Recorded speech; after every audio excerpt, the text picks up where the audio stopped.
McCabe outside of row number 1, and right in back of them from the neighboring town of Kennebunk in car number 44, Jeff Stevens.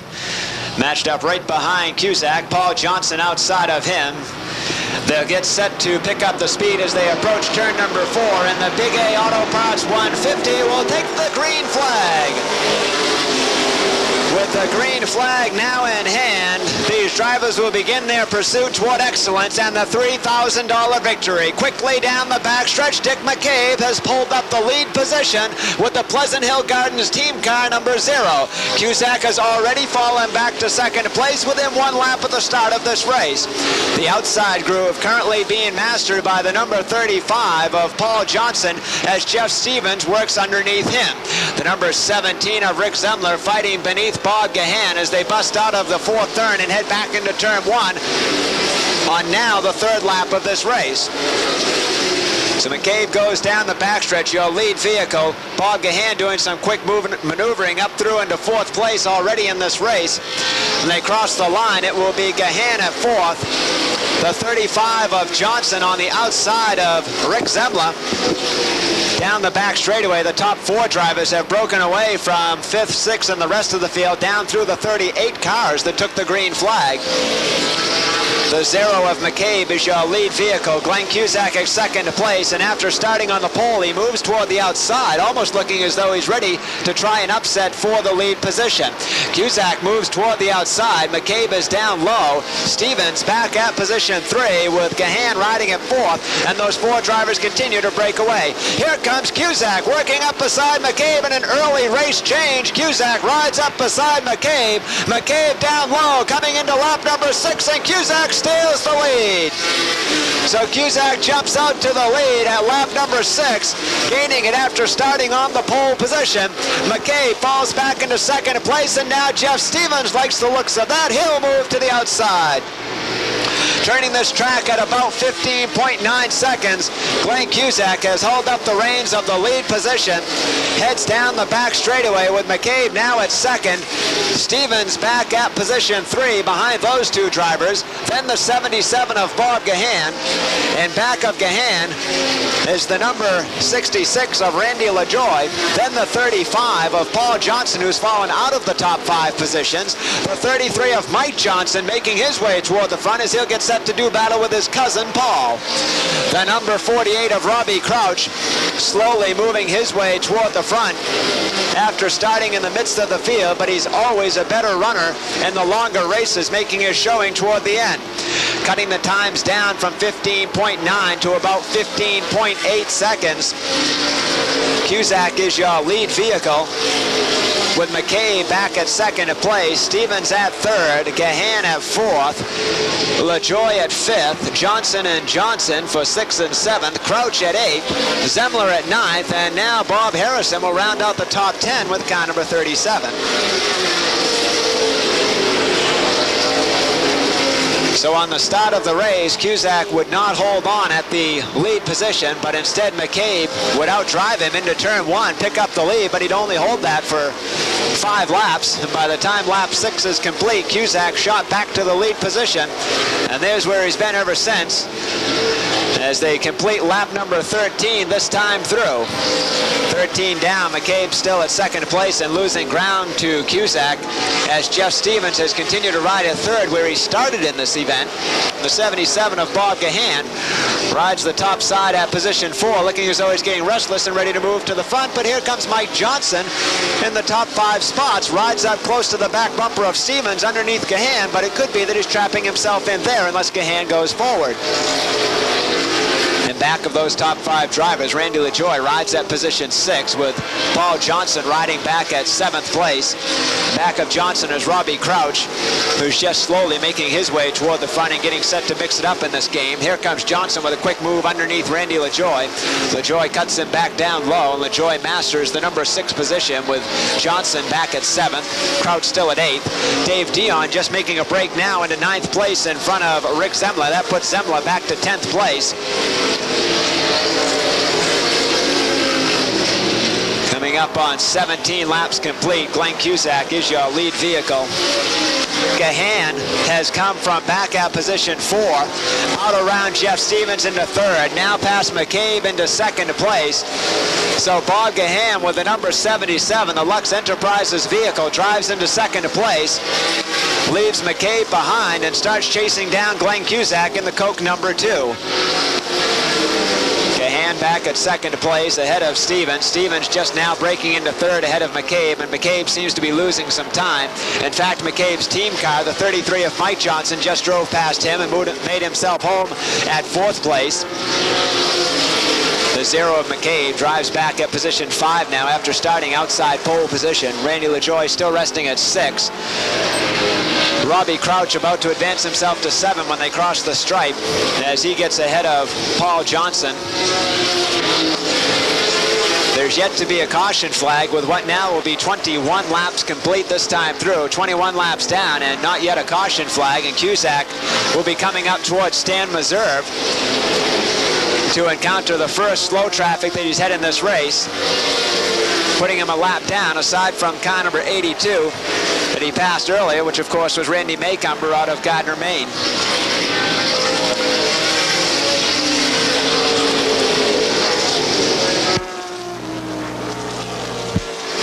Down the back straightaway, Glenn Cusack, your leader out of turn 4, getting set to overtake Stan Meserve, but there's a battle back at position 4. That is third and fourth between Jeff Stevens and the 33 of Mike Johnson. Johnson just makes a quick slip on the outside down the backstretch from turn 2, pulls up the number 3 position ahead of Stevens. Stevens will fall back into position 4. Gahan will hold on at second place as they get set to put the number 9 of Stan Meserve down a lap for themselves. Cusack has already done that. Cusack across the stripe, your lead vehicle, and now the number 77 of Gahan will drive into second place solidly with an open track ahead of him and time to cut the distance down that Cusack has established above this field. Mike Johnson, one of the strongest Beech Ridge hopefuls, as he's just been running so well the last half of this season, is at third place and getting set to perhaps upset the 77 of Gahan. Some smoke pours from the number 99, or rather 19, of Dwayne Seekins, and will send him back toward pit road. That's not brought out the caution flag. It was thought perhaps an engine had grenaded, but it has not.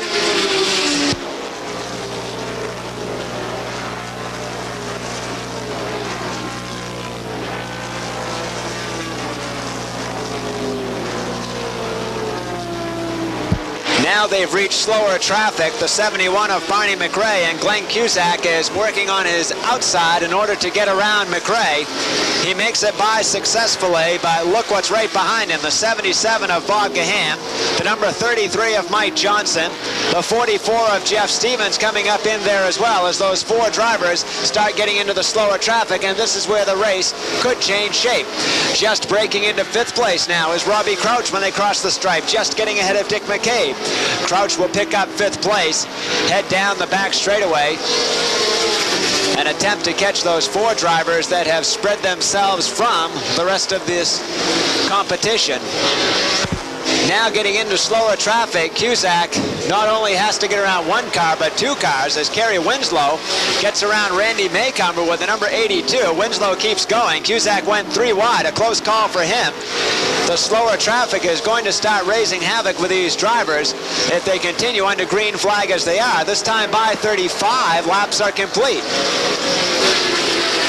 Robbie Crouch continuing a rampage on the outside of this racetrack will come out of turn 4, matched up beside the 33 of Johnson and the 2 of Cusack. Crouch on the outside, puts full throttle ahead, moving down the backstretch, running side by side.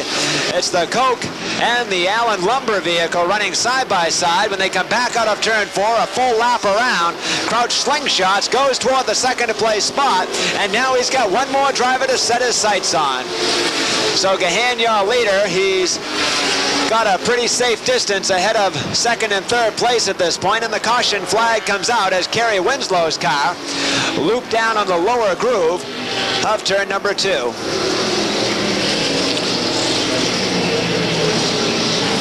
So with 50 laps now complete, 50 laps down, Bob Gahan, your leader, Robbie Crouch made a strong shot into second place, was advancing rather well on the outside of the track. And look who's coming on to pit road, Jeff Stevens with car number 44. He'll head for the infield pit to make his stop. Unknown what he'll be attempting to change, perhaps taking on some new tires in order to give him a fresher bite. Still in only 51 laps complete early in the race, still 99 laps remaining. Drivers will come out of turn 4. They'll see the green flag. Bob Gahan from down low will try to defend the lead. He's up against one of the toughest drivers around New England, and look at this, and one clean shot. Robbie Crouch outside of Bob Gahan will drive around rather carefully and quickly, and by the time one more lap is completed under green flag, Robbie Crouch finds himself at the controls of this race. So Robbie Crouch has gone to the lead with Bob Gahan back at second place. There's been a spin and a crash. Once again, Larry Pottle involved in that, and a few other drivers beginning to drive away as the caution comes out. Two very capable drivers at this speedway will come down out of turn 4 and catch the green flag. Crouch will go back to the lead. Dave Dion has had a rather poor start with the Berlin City car number 29. Dion drops to the top side of the racetrack, circles back toward the very tail of this race, and has some sparks coming out from beneath his vehicle. Looks like he'll be headed for pit road. In the meantime, Robbie Crouch won't think anything of that. He'll drive out of turn 2, still in control of this lead. Dion goes to the pit road. So does Mike Maetta one more time.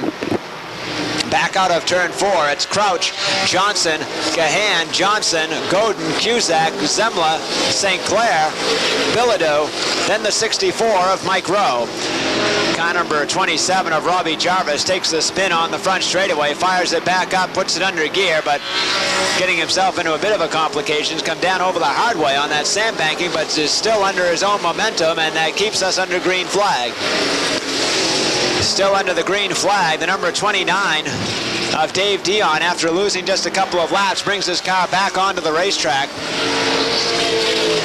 They will see the halfway mark soon, and the number 14 of Dave St. Clair sends out a spray of smoke and looks like he'll be getting set to head for pit road. Drivers stream either side of him as he makes his way down the back straightaway, getting set for the infield pit procedure. So back at the front, it is Robbie Crouch headed for turn 3 and 4. Then the 33 of Mike Johnson, trailing from second place about 5-6 car lengths behind. Bob Gahan consistently at the top as they turn this track at about 15.77 seconds. So Gahan running the track well, pushing 15.8 seconds, just under at 15.77 for Robbie Crouch. Halfway mark, 75 laps down, 75 laps to go. The 77 of Gahan to ride in behind Crouch into second place, putting Johnson back to third.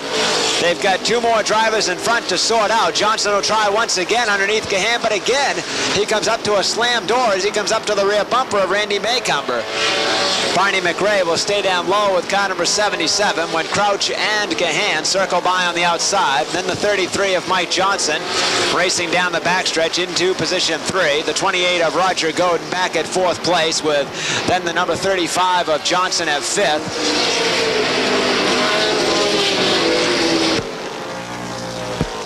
So now Bob Gahan at second place as Johnson continues his dominance just ahead of Glenn Cusack, who once led this competition. Gahan will follow Robbie Crouch back out of turn number 2. Crouch will begin opening up some distance in front of Gahan. Crouch is a driver that once he's out front, he seems to open up a distance that is pretty hard to close down from anybody's point. But stranger things have happened. He's generally a very capable runner, not only talent-wise, but mechanic-wise. Dick Lyons keeps the car glued to the racetrack and fully operable at all times. And right now, that seems to be the case with Robbie Crouch as he heads back through turn number 1, as they've completed their 82nd lap of this 150 lap Big A Auto Parts 150. 95 laps now complete, and Robbie Crouch still encounters slower traffic on the field. That's been the story for much of the past number of laps. It has been Crouch not so much in a battle with his closest second-to-place competitor, which still remains Bob Gahan, but more so in a battle with the slower cars on the racetrack that he's been putting down a lap in the competition. Right now, struggling with regular Sonny Dorenzo in car number 3, Phil Pinkham with his open comp car in front of him, and the number 27 of Robbie Jarvis underneath Phil Pinkham. So this slower traffic has allowed Gahan to shut the gap down on the 48 of Robbie Crouch. In fact, Jarvis drops down low, slowing the pace drastically, which has allowed Crouch to slip by Gahan with him. But before this slower traffic slowed up Crouch, he had opened up a fairly sizable lead ahead of Gahan. Coming up to crest 100 laps complete this time through. 100 laps now complete as Robbie Crouch carries the pace down the back straightaway, and the number 77 of Bob Gahan still chases from second place. Now encountering their 110th circuit around this third-mile oval, Robbie Crouch continues his lead and is now attempting to put Dave Dion down a lap in the competition. Crouch once again getting into some slower traffic, has lost much of the lead that he'd quickly established above Bob Gahan, but there's going to be a break in traffic ahead of him once he gets around Billy Clark in car number 8. When that happens, you can expect him to open up some room ahead of Gahan, as Gahan and Mike Johnson as well will each have to contend with the slower traffic that Crouch has already breached his way through.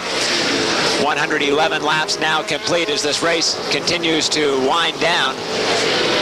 It's pretty much gone from the green flag since about lap number 82 when they got back under green flag.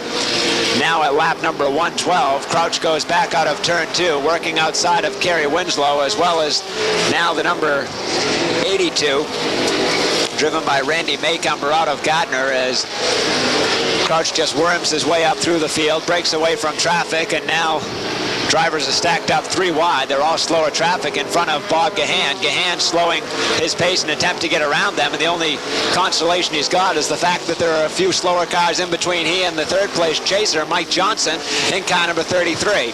So Gahan with the 77 rushes up beside Billy Clark now, and if he can just get by him, maybe he'll have a chance to close some of the gap down on Crouch, as Crouch now approaches the number 92 of Gabe Gabry and the 64 tonight of Mike Rowe. Crouch underneath Rowe as they go down the back straightaway.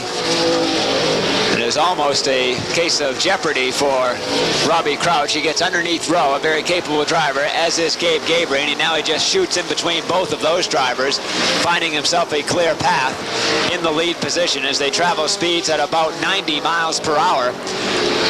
Crouch just jogs his way around the number 92 of Gabe Gabry. Toughest part of this race right now is for Robbie Crouch to work through all the slower traffic and make it through safely, but so far he hasn't had much of a problem. The traffic has been spaced enough that he just picks them off one by one, but they've been running so many laps under green flag now. The 48 of Crouch down low, Johnson on the outside. They'll begin picking up the pace. Eddie Walsh will put them back under green flag. Crouch goes back out to the lead. Johnson tucks tightly in behind, and there's Roger Godin with car number 28. So Roger Godin now drives into position number 3 with the number 28 from Spencer, Mass, and the 71, driven by Barney McRae, will bring out the caution flag. Drivers getting set for the green flag once again. Your leader, Robbie Crouch, Mike Johnson in second. Glenn Cusack is ranked at 4th and back of Roger Godin, who is ranked at 3rd. Green flag comes out. Crouch goes back to the lead position, but look at the struggle he's got coming with him. And more than just the efforts of Johnson, here's Roger Godin, who's only ever raced at this track a small handful of times, racing at a tight 3rd place. And now the pressure is applied to Robbie Crouch with car number 48. Crouch going down the backstretch. Your leader will try opening distance as he's got a clean track ahead of him. Glenn Cusack is ranked 4th with the Coke car number 2. Roger Godin breaks into 2nd ahead of Johnson when they cross the stripe this time by. Johnson falls back into 3rd place as Roger Godin works up underneath him.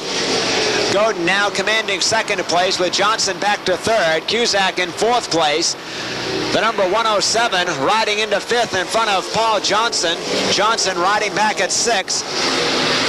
Then the number 87, driven by Bob Bilodeau, as well as the 17 of Rick Zembla, Bob Harrison and Bob Gahan for the top 10 cars.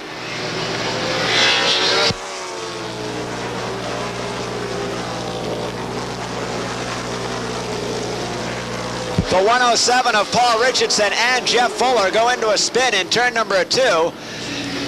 Richardson comes down across the track, but not before Kerry Winslow will drive into the left rear of him and brings out the caution flag. So the caution comes out. We'll begin slowing the drivers down. At 140 laps complete, just 10 laps remaining. And the number 49 of Kerry Winslow, with no place to go and not quick enough on the brakes, slams the number 107 of Paul Richardson. Richardson was on the lead lap, and that's a tough break for him. It'll take some quick work by the Norseman Resorts crew to get the number 107 back in running order and bring him out at the tail of the pack so that he can stay on the lead lap and bring his way back up through if at all possible. They'll come out of turn 4, pick up the green. It is Crouch going back to the lead. Godin cutting right down behind him, trying to pick up a tight draft and see if he can take him down the backstretch and at least ride with him. Perhaps Godin figures he doesn't have the power to upset Robbie Crouch, so he just circles in underneath at a solid second place. 145 laps now complete, 5 laps remaining. Only 5 laps to go that time through. Robbie Crouch is your leader with Roger Godin at second place. Mike Johnson at third. Bilodeau has managed to work into 4th ahead of Cusack, who falls back to 5th. 6th belongs to the 35 of Paul Johnson. And back of Johnson and mixed in with the traffic is the 37 of Bob Harrison for position number 7. 8th place belongs to the 17 of Rick Zembla. 9th with Bob Gahan. And 10th with the number 47 of Joey Carafas. Only 3 laps remain that time through. 2 more circuits around this 1/3 mile oval will remain this time by. 2 laps to go for Robbie Crouch in the Turbo Blue, car number 48. He rides back out of turn number 2, about 2 car lengths ahead of Roger Godin, and in fact, now the number 10 of Larry Pottle comes down across traffic, makes it safely by. White flag is out, final lap remaining. The race does not get stopped, and Robbie Crouch is less than a lap away from victory. $3,000, just 1/2 of a lap away, and Robbie Crouch is ready to bring it home. He's got Roger Godin closing from behind. Crouch will get the victory. Godin at second, Johnson at third, Bilodeau for 4th, Cusack at 5th. For the unofficial top 5 finishes in the Big A Auto Parts 150. Robbie, it's just to add another one. It's like coming home here. Almost every time you come back to Beech Ridge Motor Speedway, it's a win. Well, this is home. You know, this is my favorite track, so it treats me good, and I've got a lot of respect for it. So, I don't know, we just have fun when we come here, and it seems to make a lot of difference when you get out and race if you're having fun when you get to the track. Well, I tell you, you don't cease to amaze us. I was talking with Ralph Cusack just briefly, and we were just both kind of shaking our heads as you went out and took the lead and just started to pull away. And it's just incredible how you run this car, and it's so consistent. And a lot of credit, I know, to your crew and the people that are working hard to make this Turbo Blue the car it is. That's right, Turbo Blue, and it's the Big A Auto Parts that we have in that car that helps us get the job done, I think. Actually, the crew does a great job. They keep the car prepared, and it hasn't been breaking down, so I got to go out there and make sure I do my job, or I'll make the team look bad.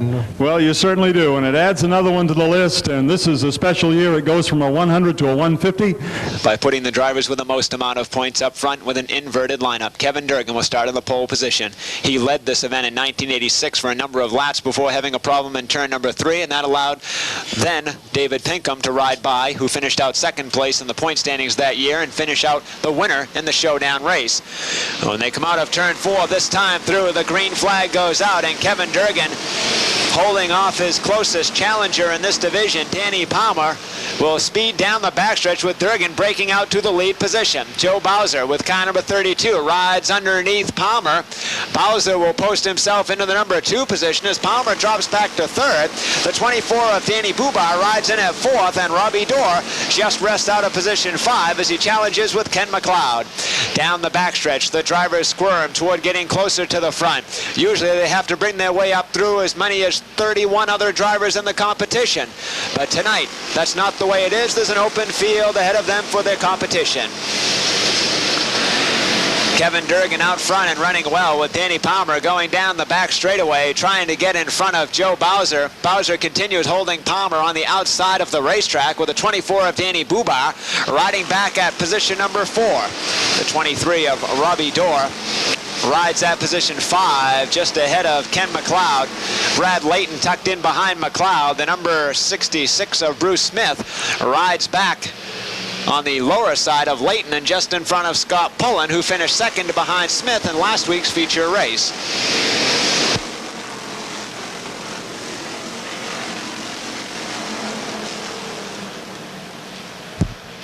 The 09 of Kevin Durgan, your lead vehicle, after starting on that pole position. Now 5 laps complete in this 35-lap feature. The 32 of Bowser continues struggling with Danny Palmer. Those two drivers have been riding side by side with one another ever since the green flag came out.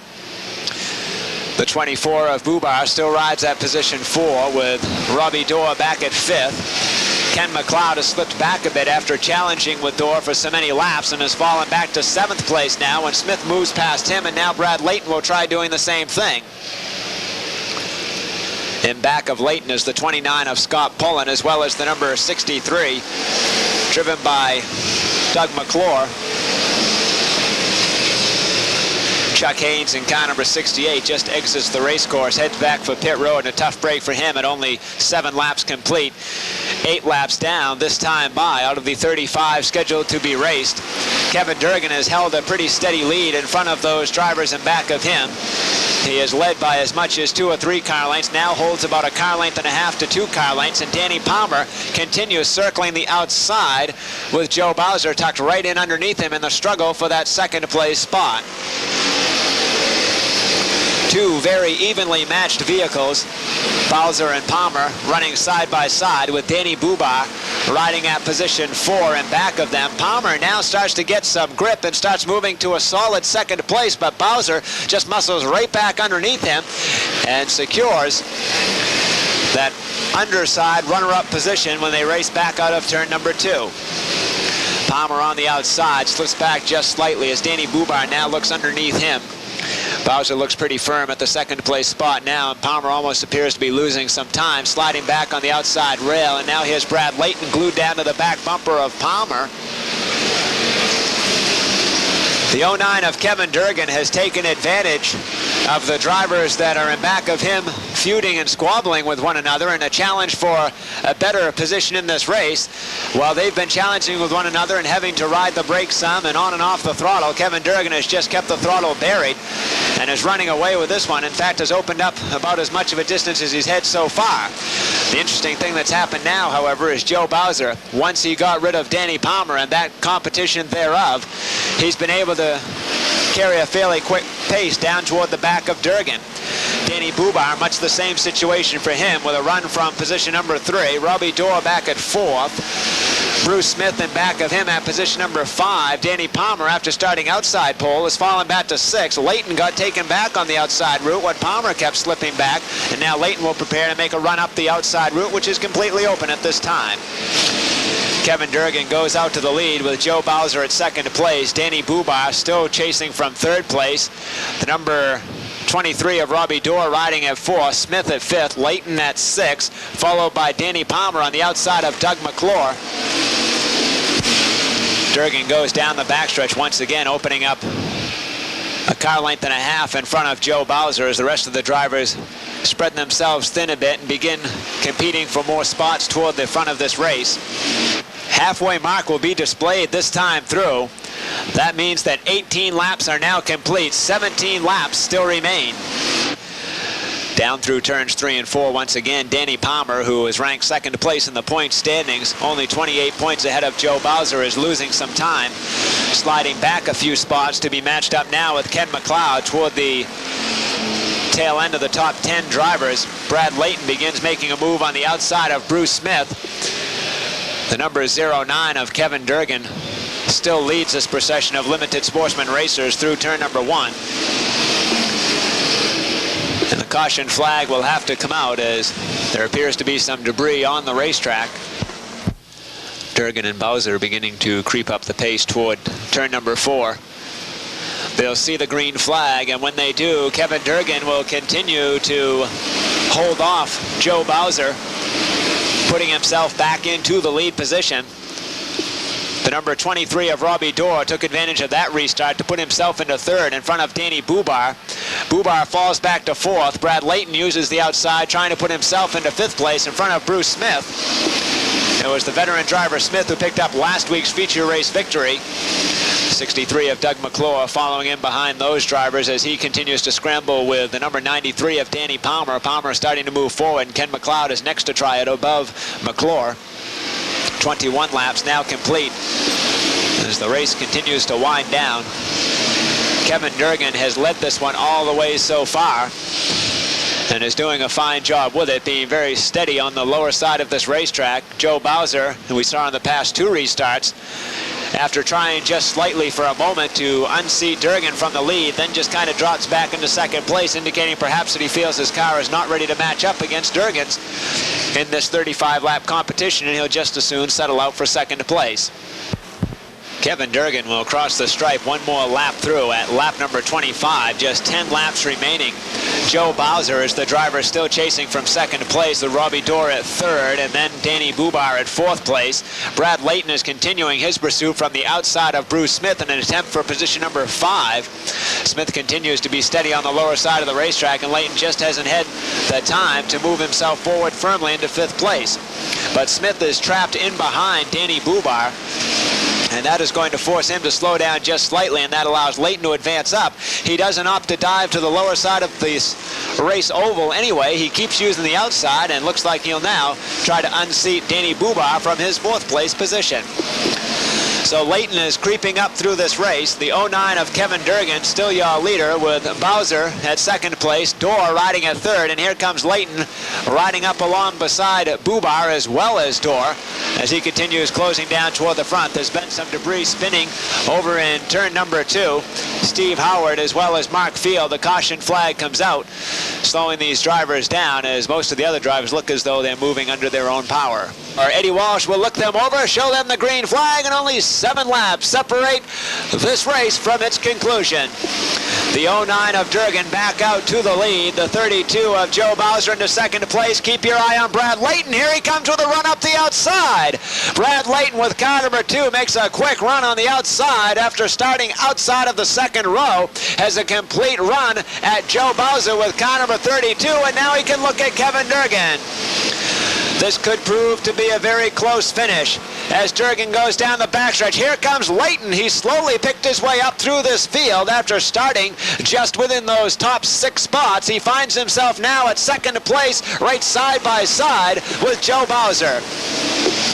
So Kevin Durgan holds down the lead position as Brad Layton now works up beside Bowser. Bowser's losing some of that grip that he's holding as he falls back to 3rd place with Robbie Dorr right behind him. Layton has the disadvantaged lane as he's on the outside and kind of has the longer way around this track, but he's always made good use of the outside groove. Bowser down low, just concentrating on holding on at 2nd place as Durgan continues to lead those 2 drivers. Durgan just minding his own driving talents for the moment and not concentrating on what's going on behind him at 32 laps now complete.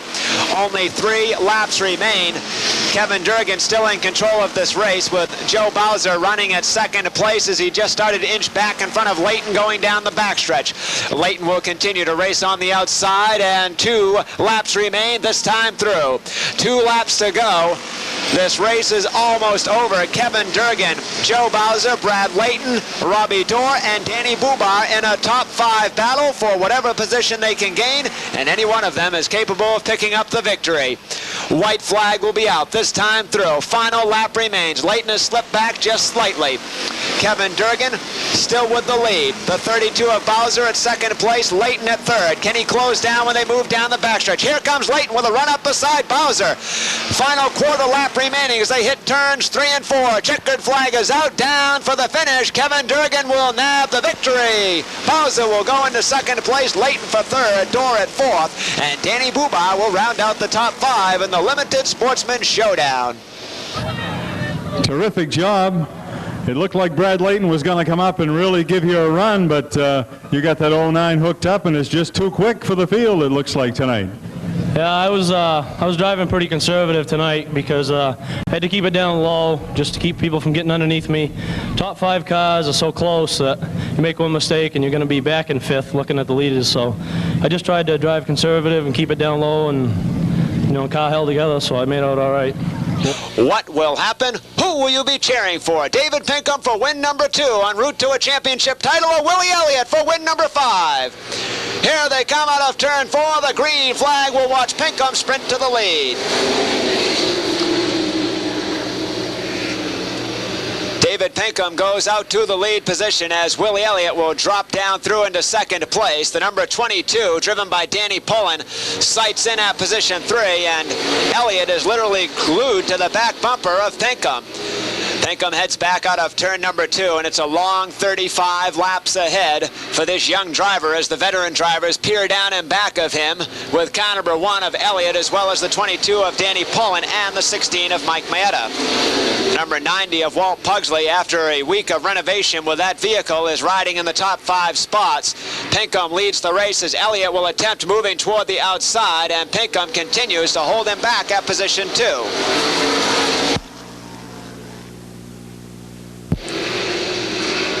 David Pinkham, Willie Elliott, Danny Pullen for the top 3. Elliott continues to close down closer to the back bumper of Pinkham, filling the rear view mirror of the young rookie driver's vehicle as they sprint down the backstretch one more time through, and that's just why it's called the showdown race, because it's a showdown of the top talent of this modified division. David Pinkham turning this track at about 15 seconds flat, about 15.0 seconds around this track for the number 61 of David Pinkham, with Willie Elliott still right there at second place, Pullen at third, the number 16 of Maetta riding at position 4, and Walt Pugsley at 5th. Richard Pinkham, the older brother to the leader of this race, rounds out the top 6 spots just ahead of Dave Lampern, who won the latest modified race just 1 week ago on Saturday night.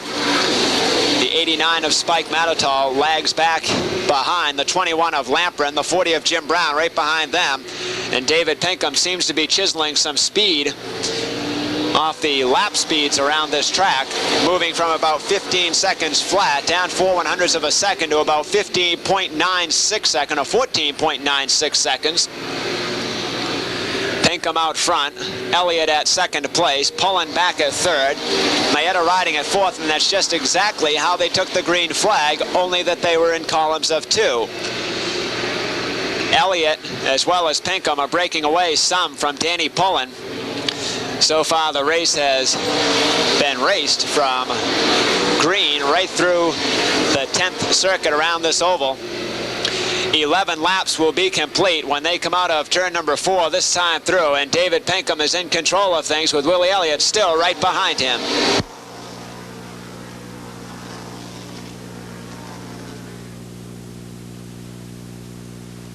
They'll be closing down on the slower car of Jeff Robo in car number 2. That could change the face of things around.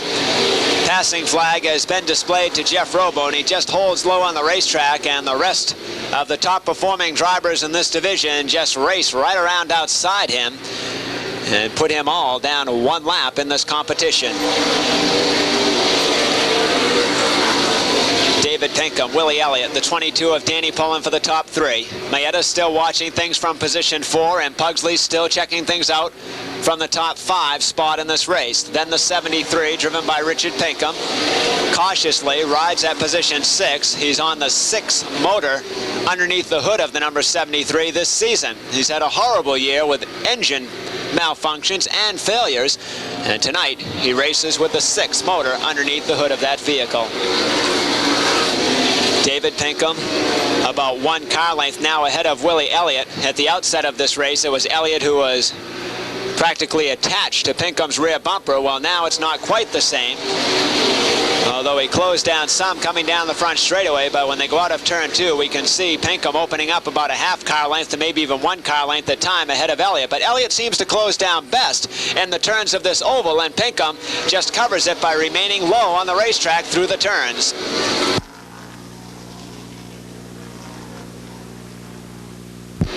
Halfway mark will be displayed this time through. 18 laps down, 17 laps remaining.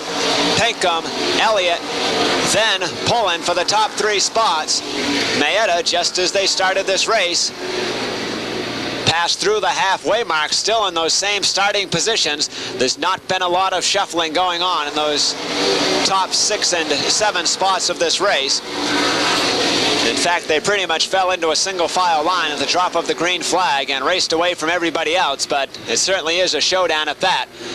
Maybe not so much of speed, because they are pretty much equally matched, but it's a real showdown of talent. The younger driver, Pinkham, really holding his cool well, despite the pressures being applied by Willie Elliott. Elliott, more experienced in the division, will continue to try everything possible to try upsetting Pinkham so that he might make one small mistake, and Elliott would climb all over it and pull up the lead position.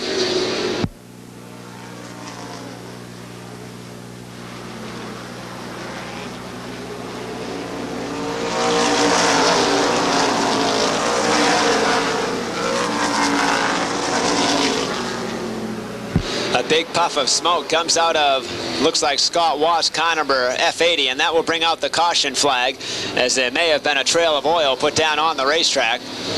So the caution flag comes out for a first time through tonight, and it's at lap number 22 in this competition.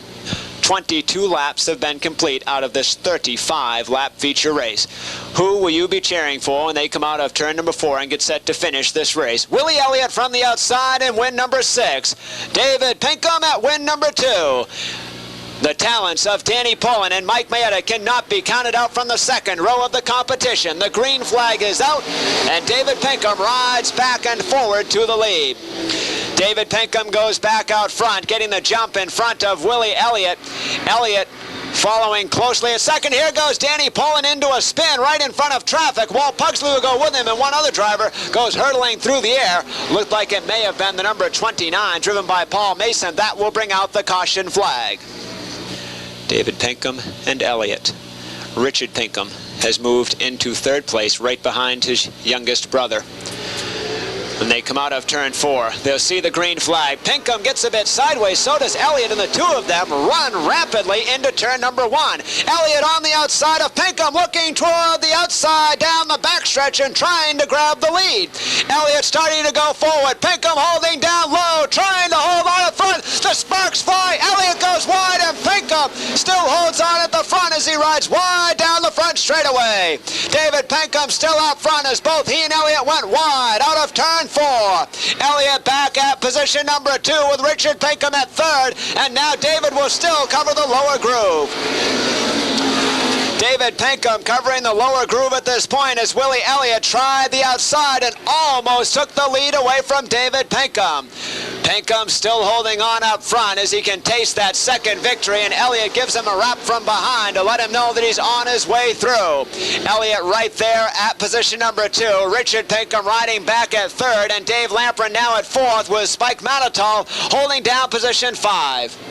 Is it going to be Willie Elliott? David Pinkham, here they come. Green flag is out, and David Pinkham quickly goes back out front. Not the same challenge that took place on the last restart, but David Pinkham will accept that as it is. Willie Elliott, however, would like to change things around. He drives from position 2 with Richard Pinkham riding at 3rd. So it's Elliott being sandwiched between a brother race team here at this speedway with youngest brother David up front, the oldest brother Richard riding at 3rd, and Willie Elliott caught right in between. When they come back out of turn 4, Elliott looks down low underneath David Pinkham for any type of room that there might be in order to get to the top position. Down the back straightaway, Elliott gluing in toward that back bumper and laying his sights down. Richard Pinkham still watching things from 3rd and seems to even be riding back a bit, seeing that the top 2 point holders in this division are really battling out. There's a spin and a crash between Mike Maeta, Jim Brown, and Spike Matatol, and that brings out the caution flag. Green flag comes out, and full RPMs are reached. Willie Elliott does a lot of shuffling with the steering wheel of the number 1 as he dives down low into second place. He's done that on every restart, with the exception of just one, where he has climbed right back down underneath into the solid groove in behind David Pinkham.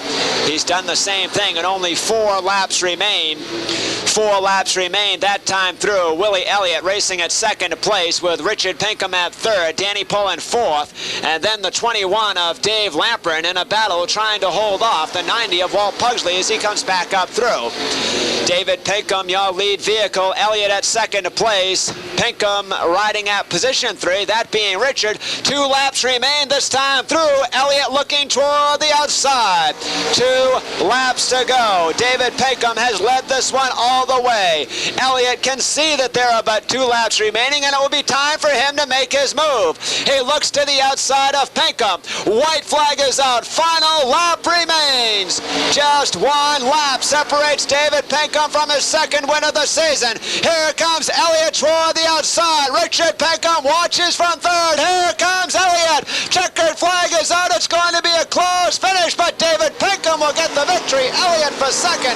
Richard Pinkham at third. The 22 of Danny Pullen for fourth. And Dave Lamprin will round out the top 5 finishing spots. Congratulations, David. I don't think in your young career you'll probably ever have to withstand much more pressure than you had to withstand tonight. I know it's awfully hard to have to lead a race lap after lap, but you did it. And you got to be kind of shaking your head also. Your rookie year, and to hold off a veteran like Willie Elliott, it's quite a job. All I got to say is I'm just a rookie, and I do my best, and I got to give it to the crew and Dave Kudamash, boy. They can set up a race car out there. And the number 73 of Richard Pinkham blew his 4th motor during warm-ups tonight, has replaced the motor during the course of this evening's show. So he's got a fresh motor underneath the hood. Let's see what will happen. Green comes out, and on the start, Lou Weatherby drops to the outside with a Pinto number 13 and loses about 10 spots within just the first quarter of this racetrack. Down the back straightaway, Peter Cook has quickly moved out to the lead position. In back of him comes Joe Allman with a 00, then Scott Watts in the 80, and here comes Gary Drew up along the outside. The open wheel division, they'll hit speeds of 100 miles per hour, and doing that right now is Gary Drew with car number 71, and a quick move up the outside for him. Drew tries moving into second place, and looks like he'll do that when he cuts low into turn 1 and tries moving ahead of Joe Allman. Allman slows up just a shade. That's enough to allow Drew into second place. Now Lamprin into third. Here comes Scott Watts from 5th, trying to put himself at 4th. The number 36 of Peter Cook is your lead vehicle, a safe distance ahead of Gary Drew. In back of Drew is Lamprin, then Watts, then Joe Allman. Here comes Tom Oliver. In back of Oliver is Walt Pugsley, then Willie Elliott, then the number 22 of Danny Pullen, and the number 89 of Spike Matatol. Down the backstretch, they try going 3 wide. There's not enough room. Pinkham comes out ahead of that one, gaining a spot ahead of Matatol. Matatol loses not 1 but 2 as Pugsley also whisked on by. So the 36 of Peter Cook is your leader by a very safe distance. Gary Drew continuing to try closing down on the rear bumper of Cook. 15.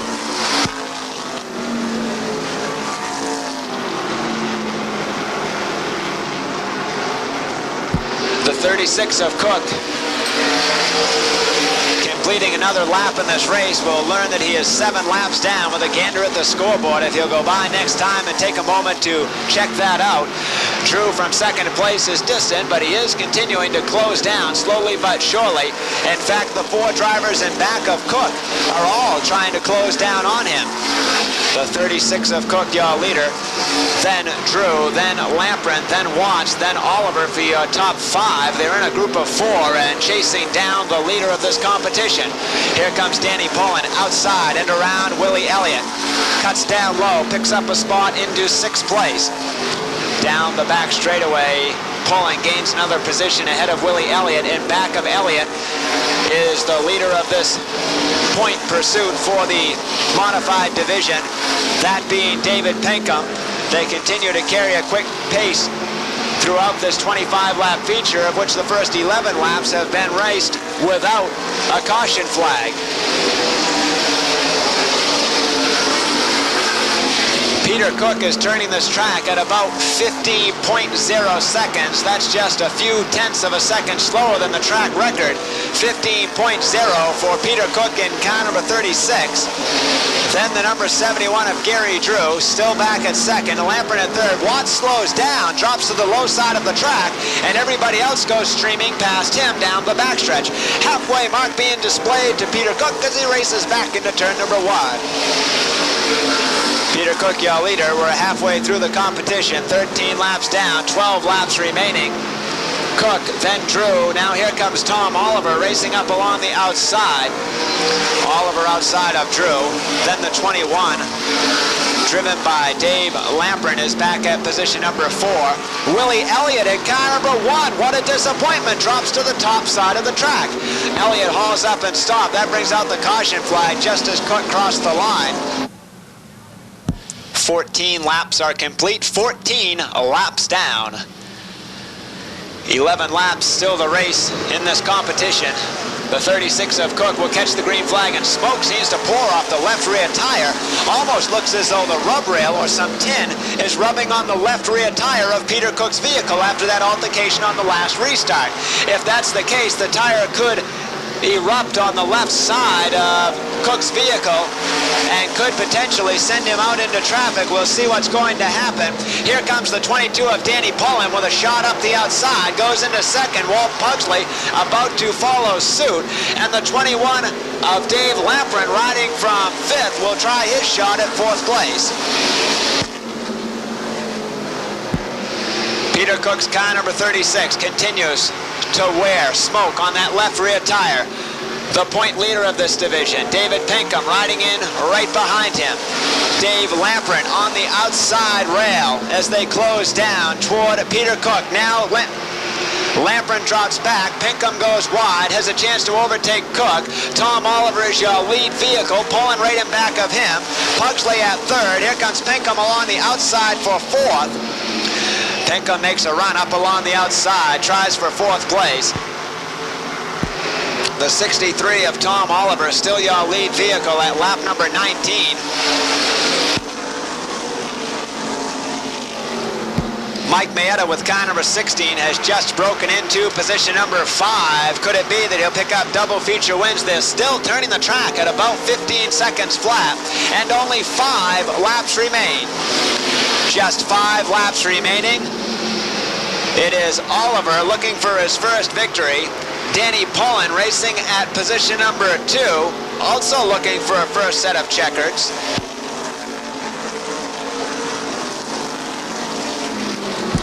Down the backstretch with Danny Pullen at 2nd place, and Willie Elliott again out of control with the number 1.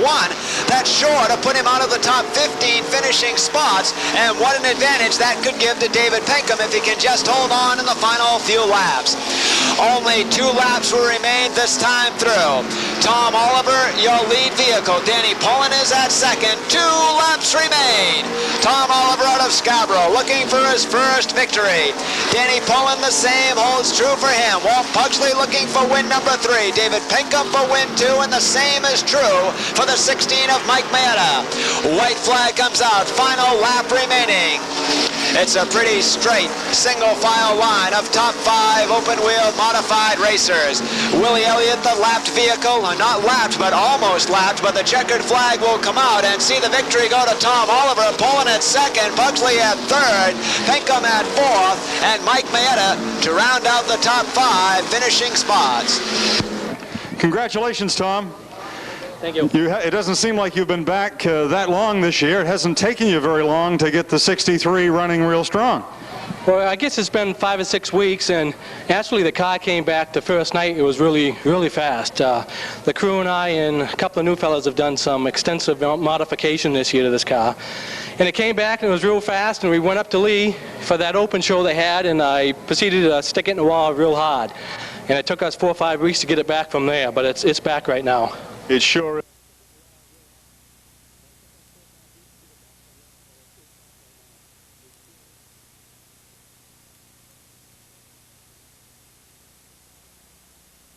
Mitch Brown set to defend the pole starting position. They'll come out of turn number 4.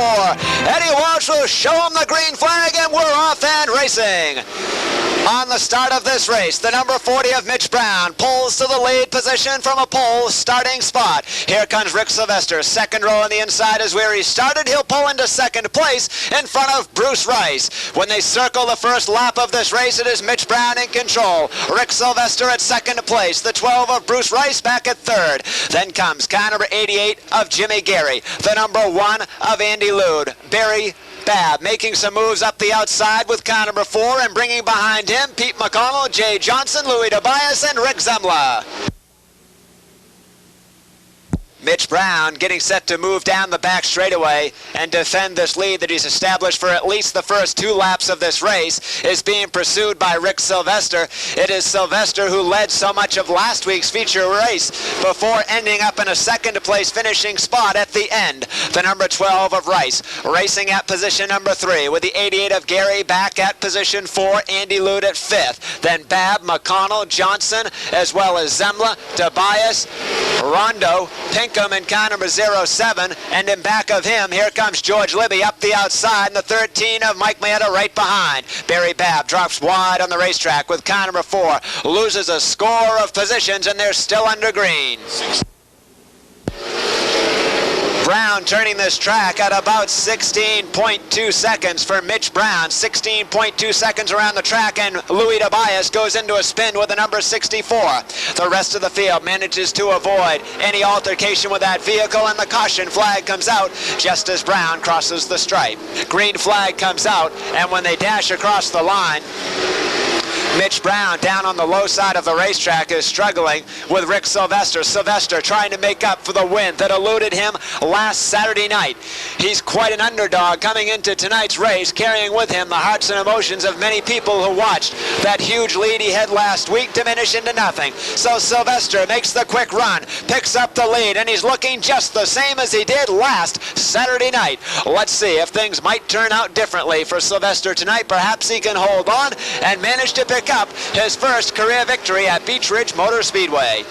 Sylvester out front, Brown at second place, Bruce Rice back at third, then the 16 of Pete McConnell, then the 17 of Rick Zemla. Following him back of Zemla is Pete Rondo as well as Mike Johnson. The 14 of George Libby, the 88, and the 19 of Jay Johnson goes down across the track, hits into the side of Scott Mulkern. The Riverside Trailer team cars each go into a spin, and that brings out the caution flag at turn number 1. Coming out of the turn, a nice tight start. They'll see the green flag, and the 39 of Sylvester again will try charging forward underneath Brown. In fact, he'll do that, and Pete Rondo with car number 5 seemed to have a slow start coming through the turn. Now drops to the third groove of the racetrack and has lost all kinds of time. Rick Sylvester in car number 39, your lead vehicle. The number 12 of Bruce Rice, second place. Mitch Brown losing time on the outside and taking him back along with the number 16 of Pete McConnell. The 17 of Rick Zemla riding at third. Brown goes wide, goes over the white stripe on the front stretch, coasts all his way around, and looks like he'll drop to the very tail of the pack. So Sylvester is your lead vehicle. Now Bruce Rice is at second, Rick Zemla at third. Here comes Mayetta muscling underneath Mike Johnson. Johnson on the outside and charging forward.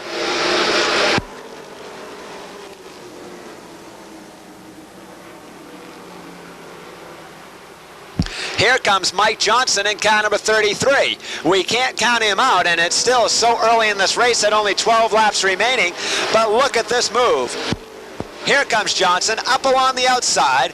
He is in the top 5 currently and was outside of Mayetta, but what changed it around right now is Rick Zemla moving toward the outside groove. When he does that, it locks up Johnson from progressing forward. 16 flat. 16 seconds is the time for the number 39 of Rick Sylvester. a distant second to place at this point, and starting much like last Saturday is Rice, but here comes Maeda diving underneath and rides into second to place. So now Mike Maeda rides into second to place. Mike Johnson dives into third. Here comes Pinkham trying to pick up fourth. Rice still on the outside, looking like he'll slip back to fifth. Pinkham drives through, picks up fourth place. Rice back to fifth. Harrison at sixth, followed by Zemla, who's trapped on the outside and losing some time. Rick Sylvester, in the meantime, out of China, Maine, just completely out front and in control of this race, but he's got two of the hottest competitors in the division closing down from behind. The 39 of Sylvester is your lead vehicle. Here comes Maeda and Johnson. They are closing down. In fact, we can see quite noticeably the gap being diminished that Sylvester holds above the rest of this field. The 07 of Pinkham at fourth place watches Bob Randall behind him, or Bob Harrison rather, behind him, and Randall in back of Harrison. It's the halfway mark this time through. 18 laps down, 17 laps to go. 18 down, 17 remaining. Sylvester, Maeda, and Johnson. Here comes Johnson up the outside. Johnson riding outside of Maeda, and then the distant fourth place now belongs to Phil Pinkham. It is still Harrison back at fifth when they cross the stripe at lap number 19. Rick Sylvester once held a pretty solid lead above the rest of these drivers, as much as a quarter track lead, but now look at this. He's a matter of maybe a foot and a half in front of Mike Maeda. Maeda is closed down to the back bumper, and Johnson is working outside of Maeda, trapping him down low. Johnson trying to advance on the outside, and there's a pile up over in turn number 2 as Paul Johnson gets airborne on another vehicle, and the tin has been stripped of the vehicles. Two drivers ready to take their aim. Green flag comes out. Maeda from the outside makes a slingshot into turn 1. Maeda keeps the power on, jumps to the lead position. Sylvester slowing from the lower side. And now Phil Pinkham races into second place. Harrison dives for third. Sylvester holding on back at fourth place as they cross the line side by side. And now the number 33 of Mike Johnson circling in at fifth. Johnson was up as well as third on the restart, has fallen back 2 spots to fifth. In back of those drivers are Bob Randall and car number 91, George Libby, Glenn Cusack, after doing a lot of work to the number 2.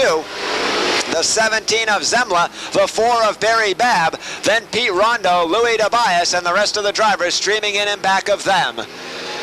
Mike Maeda looking strong, crossing the line. Putting this race another lap down on the 24th circuit around this track. Maeda leading, holds a hefty lead ahead of the 07 of Phil Pinkham. It's youth versus the elder driver in the division, as Phil Pinkham rides his second place, looking for his second win of the season. It's his rookie season in the late model sportsman ranks. Maeda, no rookie to the division, has won the past 2 division titles. Back at third place, Rick Sylvester still holds on with Bob Harrison circling the outside, and the 33 of Johnson ranked at position number 5. In back of Johnson is Bob Randall, as well as George Libby, and then Rick Zemla, and then Barry Babb, Glenn Cusack, and Pete Rondo. They all race back into turn number 1. Earlier, the speed was about 16.2 seconds. Now it's about 15.8, and Maeda is really carrying a quick pace around this oval. Maeda driving very quickly around this racetrack, in control of the lead. Phil Pinkham back at position number 2, and in back of him, Rick Sylvester holds down third. Johnson at 4th, Randall at 5th. Then Libby, Harrison, who slipped out of the top 5. Zemla, Babb, Cusack, Rondo, McConnell in through the first turn one more time through. Coming up on 29 laps down, only 6 laps remain for Mike Maeda.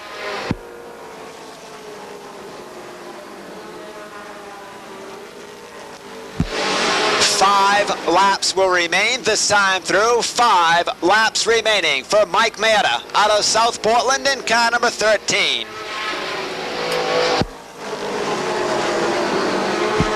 Maeda charging down the back straightaway. almost a full straightaways length lead ahead of Phil Pinkham now. But we remember from last week that can all change in the closing couple of laps. So far, so good. All the drivers are strung pretty much in a single file line around this track. And for Mike Maeta, who started near the tail of the pack, he finds himself all alone at the front. Here comes Mike Johnson, who finally has worked himself out of just the top 5 and into the top 3. Closes down on Phil Pinkham. Only 2 laps will remain this time through. 2 laps remaining for Maeta when he crosses the stripe. Look at the battle for second place with Pinkham down low, Johnson outside of him. Johnson pursuing on the outside for a second place finish.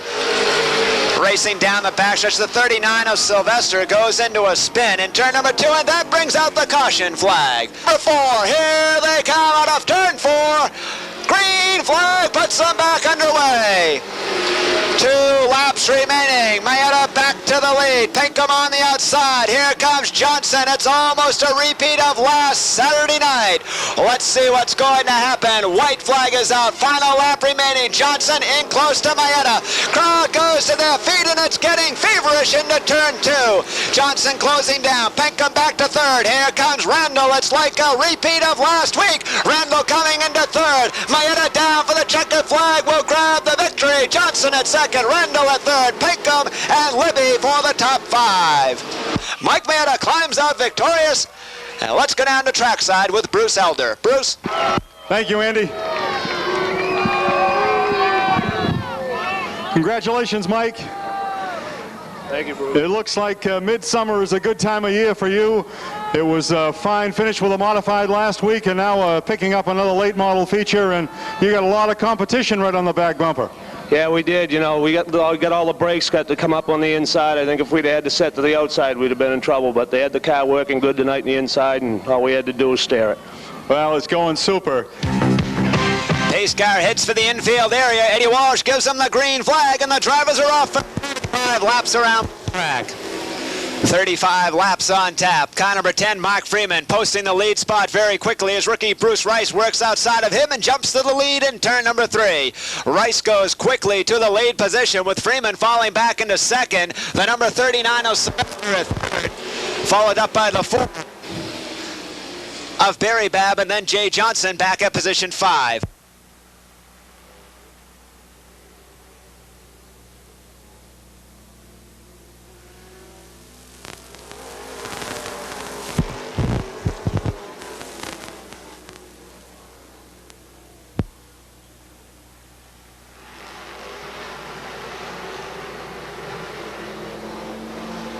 When they come back out of turn number 4, the number 12 of Bruce finds himself moving out to the lead. Rice still with that lead position will find Mark Freeman trailing at second place. Sylvester back at third. The number 4 of Babb holds rather.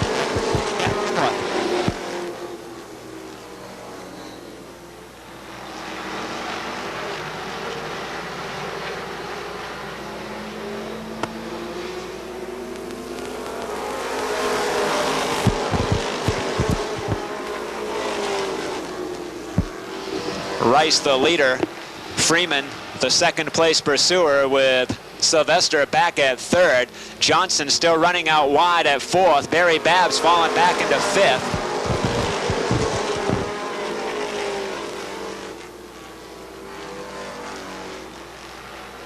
The 16 of Pete McConnell riding back at sixth place. The 17 of Rick Zemla holds down at position 7, followed by the 07 of Phil Pinkham. When Rice goes back out of turn 2 and heads down the back straightaway, he'll find that he has led a total of 8 laps when they come out of turn 4. Freeman, who started on the pole, is falling back into second.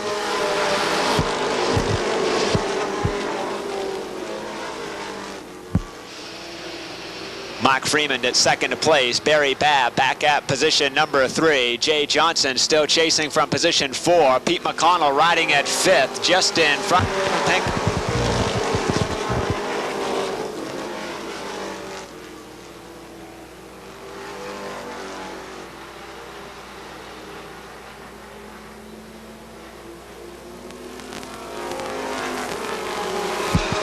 Andy Johnson in car number 19 goes into a spin on the front straightaway. After running in those top spots, Johnson finds himself out of luck, loops it back around, heads back for turn 1, trying not to fall down a lap in the event.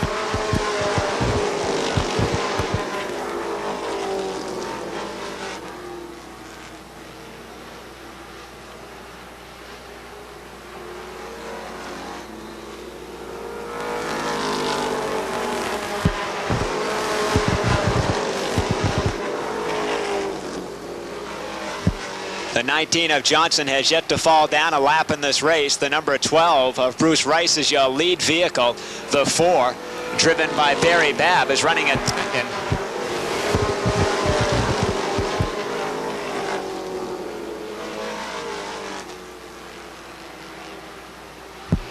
Rice, then Babb, then McConnell, then the 07 of Pinkham for 4th. Gary Johnson holds down 5th.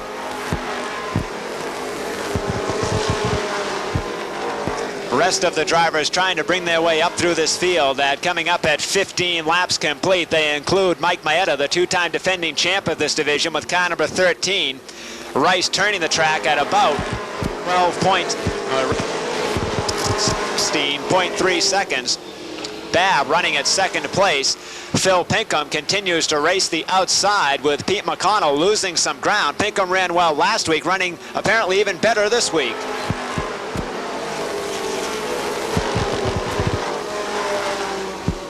Rice goes back out of turn 2, has led what will be a total of 17 laps so far, but not if Pinkham has anything to do about it. Pinkham keeps chasing up through this field and is headed for the lead.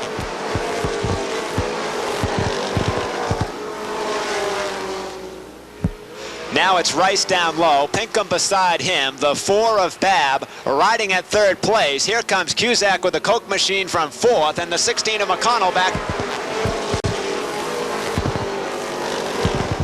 Pinkham suddenly goes into a spin as he and Rice get together in a 3-wide battle in turn 2. Tough break for Pinkham. He goes wide, but look at this. Here comes Cusack out of no place from 4th, gets a break and picks up the lead.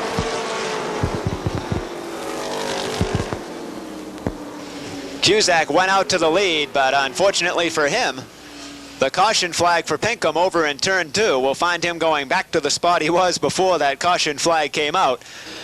Out of turn 4, they'll pick up the green. Barry Babb and Cusack go out of turn 2 with Cusack running stronger on the outside, picks up the lead, but now keep your eye on the Pleasant Hill Gardens car number 33 because here comes Johnson full-heartedly into second place. Now Johnson rides at second. Cusack holds the lead. Here comes one of the other Johnson team cars. That's Paul Johnson in car number 35, moving ahead of Babb to pick up 3rd. Randall right behind him.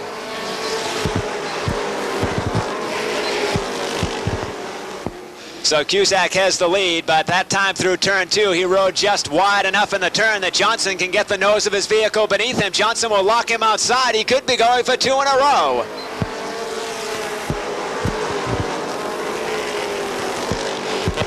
.33 of Mike Johnson goes down the back straightaway with Cusack right outside of him. It's a tight battle, nip and tuck. Cusack gets some more ground back on the outside. They'll cross the line side by side in a dead heat across the line. Cusack continues to fight back, but Johnson seems a bit stronger down the backstretch as they turn speeds close to 16 seconds flat at 16.1, and Johnson grabs the lead. Cusack falls back to second.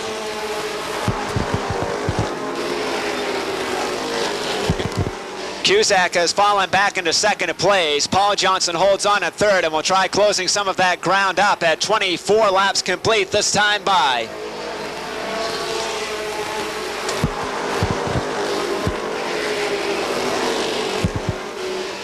As he did last week, Mike Johnson gets out front and starts opening up some distance and some speed, turning the track now at about 15.8 seconds.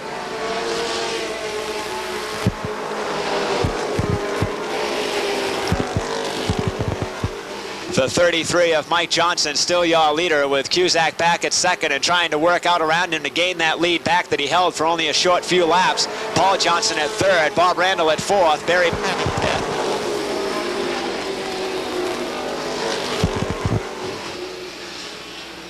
Mike Johnson solidly as the leader in this race, not having as easy time as he did last week. The two drivers behind him keep the pressure on.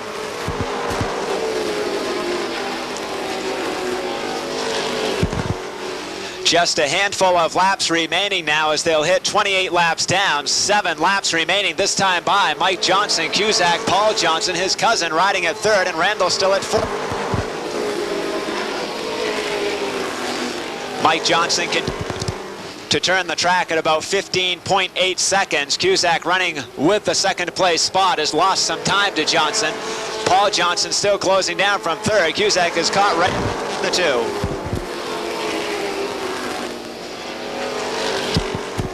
5 laps remain this time through. Just 5 laps remaining. Johnson, Cusack, Johnson for the top 3. Randall and then Babb.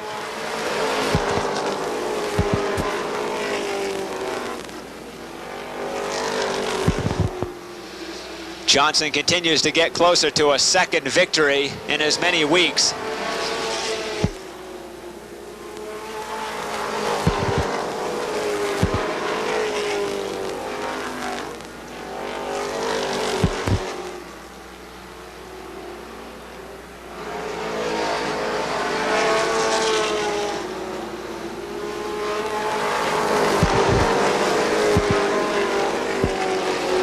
Just 3 laps remaining that time by. 2 laps to go, and Mike Johnson looks as though he's got a solid second win pretty much wrapped up. Cusack continues to hunt from second, but without much success. 1 lap remaining this time by. Just 1 lap to go. Johnson all but has this one in his pocket. It'll be interesting to chat with him at trackside.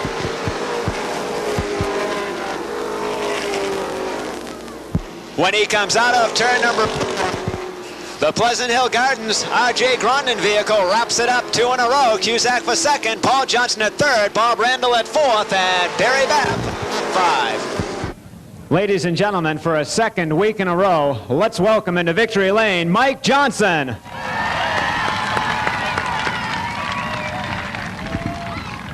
Mike, congratulations, and this time the race maybe got a little bit tighter down toward the finish. Yeah, it did.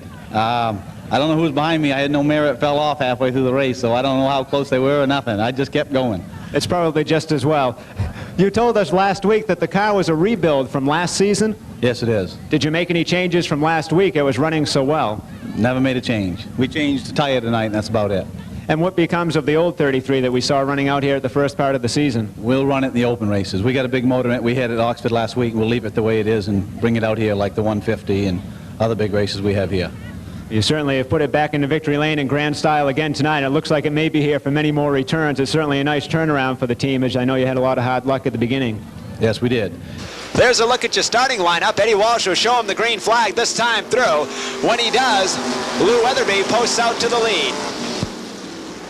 A spin by the number 40 of Jim Brown on the start of things. He just narrowly misses that concrete wall. Point leader is Willie Elliott in car number 1. Runner-up is David Pinkham in the 61. They'll drop the green flag this time through.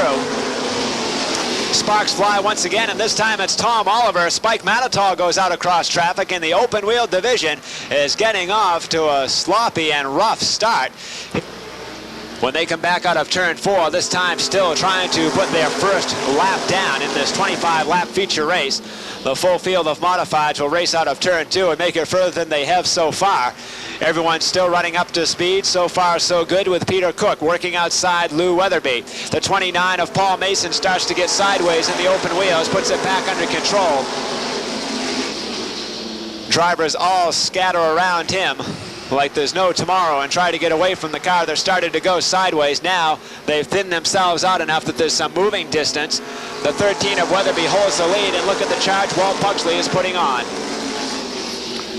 Walt Pugsley works up the outside, but when he does that, it opens up the inside groove for the number 16 of Mike Mayetta. Mayetta dives down low, riding at third place, trying to advance for second. Pugsley will hold on at second and still tries to unseat Weatherby for the lead. Pugsley is out wide. The number 36 of Peter Cook back at position 4. The 21 of Dave Lamprin slowed in this race, took back with him second place point holder David Pinkham, and now suddenly the car drops down. Looks like a flat tire left front for Dave Lamprin. Lamprin will try to move it along. Doesn't look like it's going too far.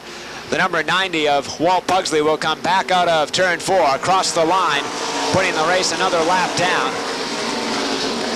Pugsley holds the lead spot with Mayetta running at second place as he got out in front of Weatherby. Weatherby has fallen back into third. Lamprin starts creeping his way around with the left front tire completely flat on the vehicle. Will try inching it back toward pit road. The race still underway at 6 laps complete, running on lap number 7 now. Pugsley, Mayetta for the top 2. Mayetta's a rookie in this division this season and is trying to pick up his first ever recorded win in the open wheel division. Pugsley racing at about 15.0 seconds so far. The number 16 of Mayetta running back at second place. The distant third once was the race leader, and that's Lou Weatherby. Then back, here comes Danny Pullen outside of Weatherby. He'll drive into third. Back to fourth goes Weatherby. Here comes Willie Elliott up the outside for position 4. Elliott making another run for it. Already has recorded 4 feature wins this season, and looks like he may even be going to take some time to get up to the front and give it another whirl tonight. So for Dave Lamprin, he's fallen several laps down by now. Such a tough break for him tonight as he heads back toward the pit area. The number 90 of Walt Pugsley is your leader with the 16 of Mike Mayetta at second place. The number 22 of Danny Pullen is at third. Willie Elliott at fourth. Richard Pinkham has now moved into fifth.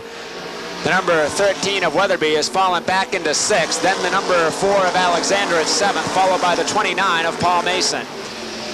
Still, Pugsley and Mayetta travel this track at about 15.0 seconds, 15 seconds flat, and that is a pace big enough to put them almost a full straightaways length lead ahead of Danny Pullen, Willie Elliott, and Richard Pinkham, who round out the top 5 spots. They'll see the halfway mark this time through. Halfway down, Pugsley, Mayetta for the top 2. Here comes Pullen, still at third place, but Elliott trying to find a way to get past him. Pinkham back at position 5, then Alexander back at position 6, followed by Weatherby, then the 29 of Paul Mason, then the 44 of Joey O'Brien, and David Pinkham is trapped in behind those 2 drivers.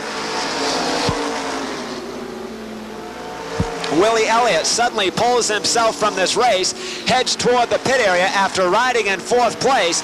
It is now Pugsley, Mayetta, Pullen, Pinkham at 4th, and Alexander at 5th.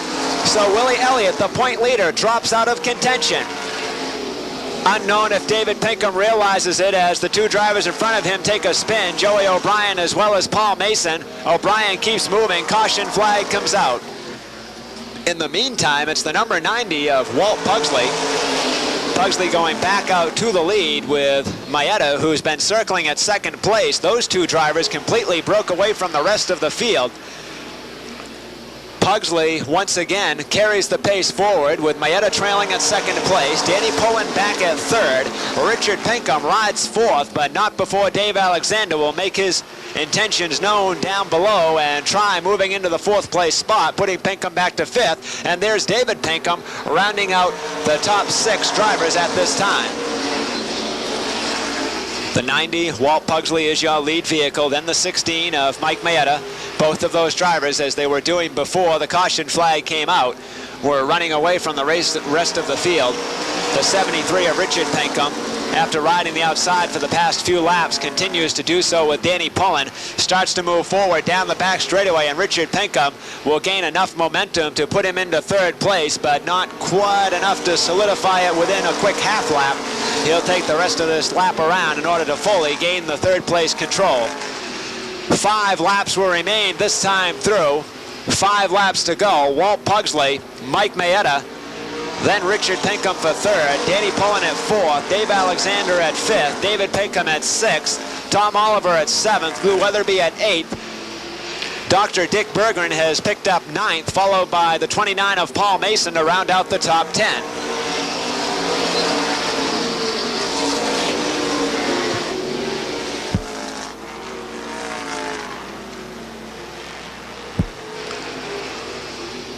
Car number 90, Walt Pugsley, your lead vehicle. He has been for a majority of this race and doing a nice job with it. There will be just 2 laps to go this time through. Just 2 laps remaining. Mike Maeda running another good race this season. If he finishes in second, it will be the second time he's done that this year. He runs at the runner-up position, saw that there are just 2 laps remaining. There will be just 1 lap to go this time through. Danny Pullen has spun out of the top 5 spots, and that brings the caution flag out. Here they come out of turn 4, just 2 laps remaining, and Pugsley posts the lead once again.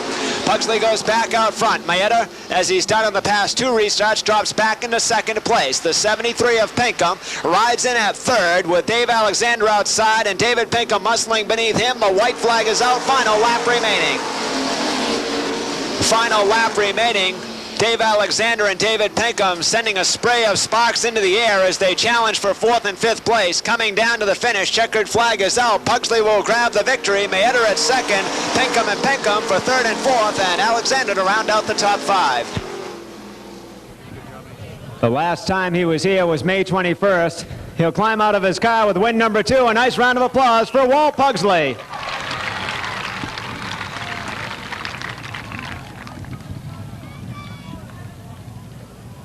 Walt, congratulations. Welcome back into Victory Lane for a second time this season. Thank you. It's about time, I guess. I was going to mention it's been May 21st since the last time you won a race in this modified division this season. You've kind of had a lull. What's been wrong with the car? Oh, we've had motor troubles. We've had that out 2 or 3 times, and rear end troubles, you name it. Just little things, one right after another. But the car was always fast, but always something would happen, you know, either in the heat or feature or oil leak we couldn't fix, or we set out quite a few races because of just little things. But were any major changes made for tonight's race? No, not really. It just happened to get the stagger right on it, which is very important, and got the weights right. But you know, the car never fell apart or nothing. It was just something that you couldn't see in the garage would happen once you got down here, and you couldn't fix it.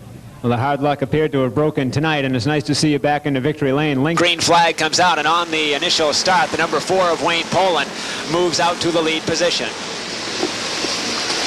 Poland goes out to the lead with the number 4. The number 15 of Don Tapley tries moving up into second place in front of Roger Williams, who just made a leap down the backstretch and manages to post himself at second place when they cross the line. Tapley falls back into third. Jeff Morgan holds down position 4 with the 39 of Jim Morse rounding out the top 5. In back of those top 5 drivers, here comes Gary Adams in car number 74. Then Rocky Yargo in a 3-wide battle. He's down low. Coprint in the middle, and Beaver Norton was outside till he drops back on the outside.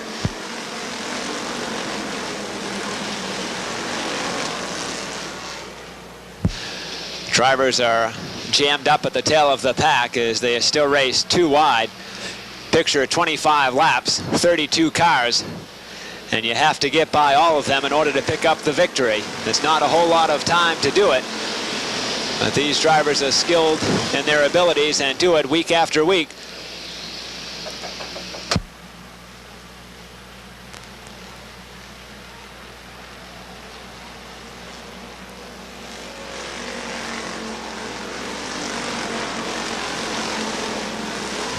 The number 4 of Wayne Poland goes back out of turn 2, still in control of this lead with Roger Williams now at second.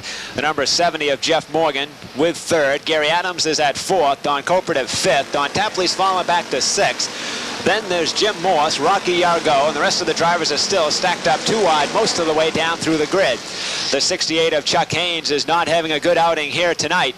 He would like to finish up front so that he can win that all-expense-paid trip to Daytona Beach, Florida in February. But right now, things aren't going his way. They went his way on May 15th, the first night of the race. He picked up the point lead. Now he finds himself almost at the tail of the pack and working with some of the top point runners. Perhaps he'll be able to follow some of them up through. Wayne Poland, in the meantime, all by himself at the front of this race. Williams has closed down slightly, but not enough to become a serious threat so far to Poland. The 70 of Morgan is riding at 3rd place with Gary Adams back at 4th. The 16 of Don Copeland at 5th. And a huge gap exists back to position number 6, where Rocky Yargo holds that position, and Spanky Anderson pursues from position 7, followed up by Don Tapley, Jim Morse, Jerry DePeter, the 97 of Ralph Height, the 7 of Gary Hopper. Still, with what will be 9 laps complete, the top point holders find themselves at the tail of the pack in a race that so far has not seen a caution flag. That may be good news for Wayne Poland, but not so good for the rest of the top point drivers who are trying to get up through the pack. Sometimes those caution flags work to their advantage and give them a chance to move forward. Right now, it's not happening. They're all running pretty steady. The drivers that are in columns of 2 at the tail of the pack all are some of the top point holders in this division. Wayne Poland once was only a car length or 2 ahead of Roger Williams. Now he's 3 or 4 car lengths ahead.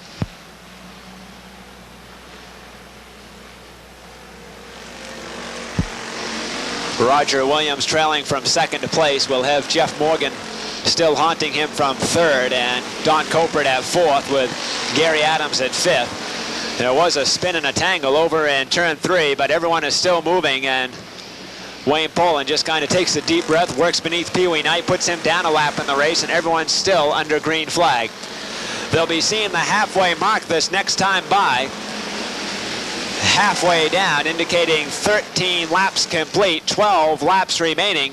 13 down, 12 to go. Here comes Wayne Poland. Pee Wee Knight, although he sits physically 2nd, is down 1 lap in this race. Jeff Morgan has managed to pick up the 2nd place position, just ahead of Don Copeland. Then the 95 of Roger Williams, who once was 2nd, has fallen back into 4th. The 74 of Gary Adams is 5th. Still, that huge gap exists back to 6th place, where Rocky Yargo rests inside of Gary Hopper.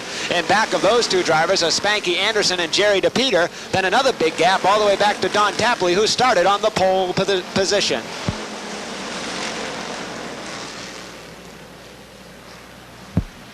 Wayne Poland, your lead vehicle, and Knight continues to carry some speed, trying to unlap himself so that if there is a caution flag in the remaining laps, he'll be able to get back in this action, but it doesn't work out well for him. He spins up across turn number 2, over by the sandbanking. The rest of the drivers continue to wave by him. He's already 1 lap down, and now he'll bring it back on the track, still at the final position, as Wayne Poland continues leading this race and heading back out of turn number 2 and down the back straightaway. Drivers begin to pile up over in turn 4, and that will bring out the caution flag. Lance Graffam, the 24 of Danny Bubar, the 38 Beaver Norton, driving backward out across the racetrack. The caution flag comes out. Everyone seems to be moving away from that under their own power. As they approach it, they'll catch the green flag. Wayne Poland, who's been leading the majority of this race, picks up the lead once again. Jeff Morgan, slow on the start, falls back not only to 2nd, 3rd, almost to 4th, as Roger Williams tries holding him on the outside. Gary Adams continues to round out the top 5, but Gary Hopper's right behind him. It was before this restart that the top 5 drivers held quite a lead over the rest of the field. The number 38 of Beaver Norton, continuing a plague of problems tonight, comes off over the top of turn number 4. Tries to keep his car going, but not before the caution flag comes out. Once again, last time the green flag came out, the drivers only completed 1 more lap around the oval. Now, suddenly, things seem to take a change at the front. Wayne Poland still holds the lead. Don Copeland started out around the outside, trying to get ahead of Poland, but he'll settle back in behind him at 2nd place, with Morgan back at 3rd. Then the 74 of Gary Adams for 4th, the 95 of Roger Williams at 5th, followed up by the 65 of Rocky Yargo, then Scott Robinson, Spanky Anderson, Jim Morse, the 97 of Ralph Height. Here comes Brad Layton with a 3-wide pass outside of Don Tapley, and Durgan looks like he'll try the same with the number 09. Durgan heads outside of Jerry DePeter, and there's only 5 laps remaining. There will be about 5 laps to go this next time by. The 78 of Dave Fecto goes around into a complete 360-degree spin, puts it back into gear, and keeps on moving. 20 laps down, 5 laps to go. 5 laps remaining. Poland, then Copeland, then Morgan for the top 3. Carry the pace through. Kevin Durgan making some quick advances toward the front of this pack in a last-ditch scramble to get to the front.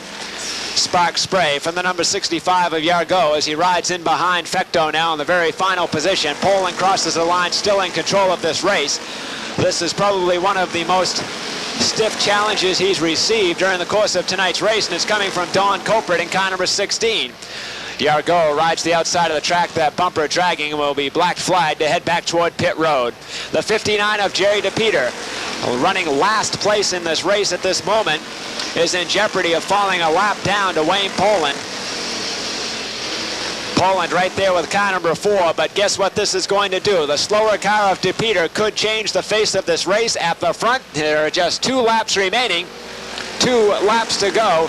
DePeter, if he glances in the mirror, will find the top 3 drivers bearing down on him. He starts to drift wide, trying to make room for Poland. Seems to have just enough power not to allow Poland to get by. White flag will be out. Final lap remaining this time through. When they cross the line, Poland still holds down the lead position.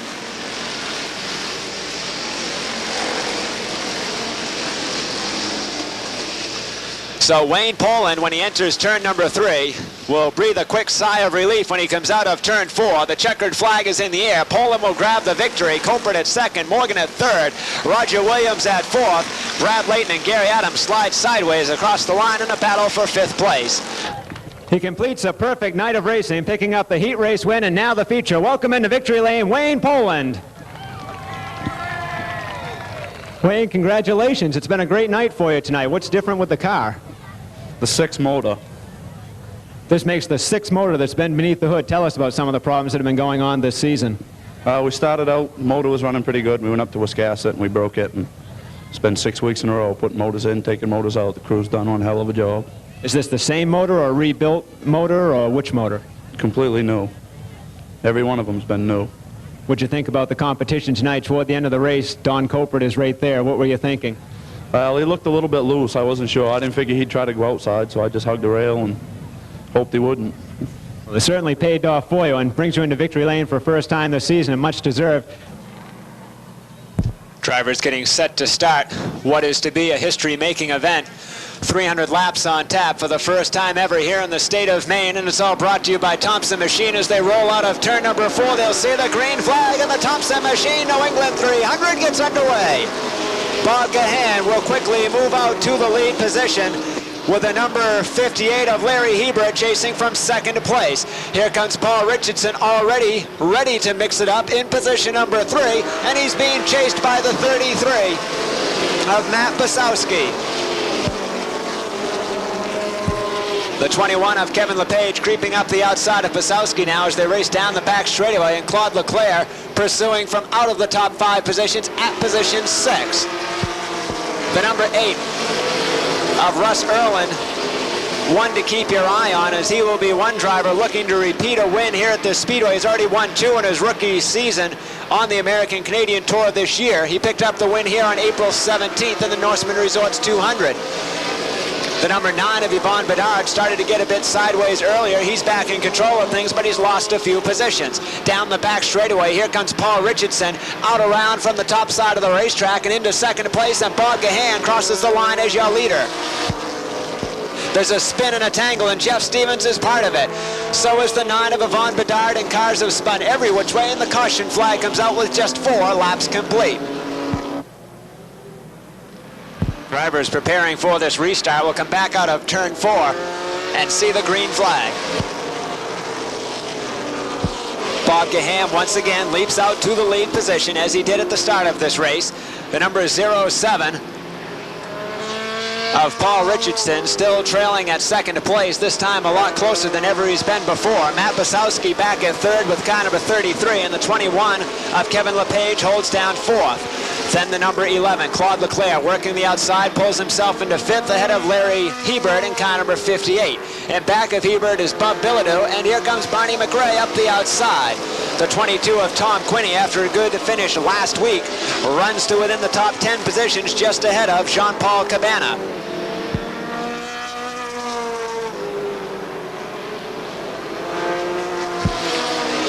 Bob Gahan turning this track at about 15.8 seconds so far. The 07 of Richardson still chasing from behind with Basowski, then LePage, then Leclerc for the top 5. Top 10 or so drivers have pretty much strung themselves out so far. Then there's Dave St. Clair working outside of Glenn Cusack and Robbie Crouch, and right in front of Mike Johnson. Down the back straightaway, the drivers are stacked up in columns of 2 behind Dave St. Clair, all looking for some type of an advantage in order to move forward. The 48 of Robbie Crouch just passing Glenn Cusack on the lower side of this oval as he'll try to make a break around Dave Bibbins in the number 31, and that's what he'll do as they move down the back straightaway. Gahan crossing the stripe, heads in through to turn number 1 once again with Richardson still glued to that back bumper. The 58 of Larry Hebert is down a lap in the competition, although he physically holds the 3rd place position. The 33 of Basowski looking for a way to get around Hebert's vehicle. The 21 of LePage still down low with Leclerc climbing up the outside of him. The 87 of Bob Bilodeau riding back at position 6 with McRae at 7th, followed by Cabana at 8th, Quinney at 9th, and Crouch now within the top 10 spots at lap number 22 in this race.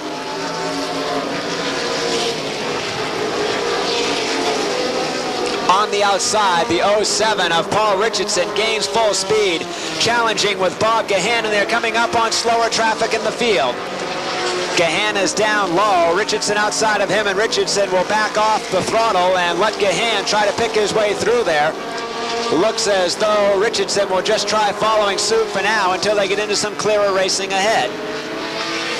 So the number 57 of Kyle Roby, as well as Milt Wright in the 03 and the 14 now of George Libby, all fall victim to Bob Gahan and next Paul Richardson as they put those drivers down a lap in the competition.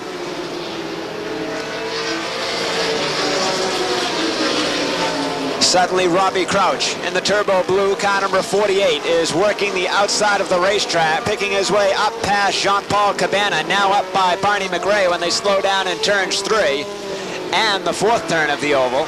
The 58 of Larry Hebert is down a lap in this race, and he's got 2 other eager drivers trying to work around him from behind at positions 3 and 4 in this race. Matt Basowski running the outside with LePage down and underneath him and in back of him, but now LePage gets the break, goes out in front of Basowski, and now to the outside of Larry Hebert. So that opens up some racing room as LePage rushes by and holds down the 3rd place spot, as well as getting ahead of Hebert's vehicle. So does Claude Leclerc at 4th, Basowski now at 5th, Barney McRae back at 6th, then Bob Bilodeau, here comes Jean-Paul Cabana, then the 22 of Tom Quinney, and Robbie Crouch, who slipped back a few spots during all of that shuffling.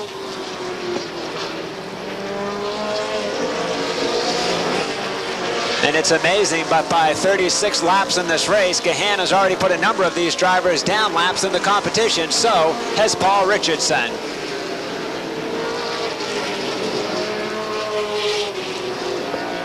Claude Leclerc is your 3rd place competitor. He just dashes into turn number 1 at this point with Bilodeau behind him from position 4.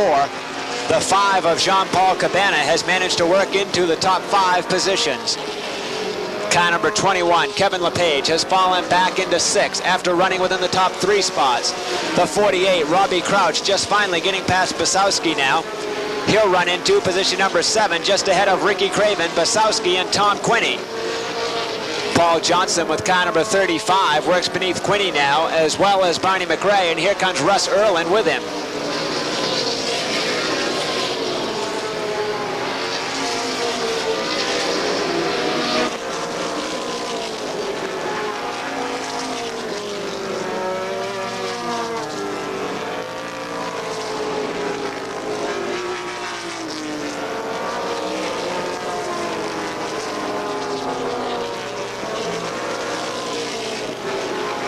Lap after lap, Richardson is putting the pressure onto Gahan, and now in just one quick shot down the front straightaway, Richardson absolutely devastates Bob Gahan with one quick, easy pass at lap number 49.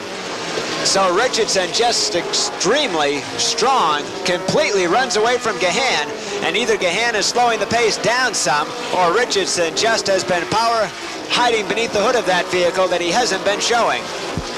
So the 07 of Richardson, your leader. Craven in the 09 at 2nd. Bob Gahan in the 77 at 3rd.